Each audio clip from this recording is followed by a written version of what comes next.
మామిడికాయలు నిన్న జరిగిన సందర్భంగా జగన్మోహన్ రెడ్డి బంగారుపల్లికి వస్తున్న సందర్భంగా గిట్టుబాటు ధర లేక మామిడికాయలు మా సొంత ట్రాక్టర్లో తీసుకొచ్చి మేము గిట్టుబాటు ధర లేక ఆవేశంతో బాధతో అక్కడ కింద పడవేయడం జరిగింది.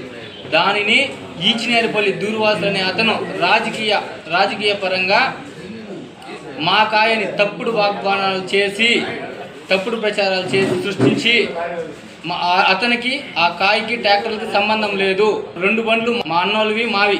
దూర్వాసులు అనే అతను తప్పుడు ప్రచారాలు చేసి పేపర్ ఇది న్యూస్ ఛానల్కి పేపర్కి స్టేట్మెంట్ ఇచ్చారు.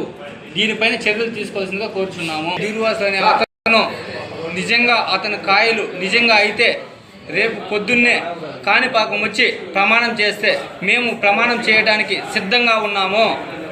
అతను నిజంగా కాయలైతే అతని ట్రాక్టర్లు అయితే వచ్చి వాళ్ళ పార్టీ తరఫున వచ్చి కాణిపాకం వచ్చి ప్రమాణం చేసేదానికి సిద్ధంగా ఉన్నారో దయచేసి చెప్పగలరు.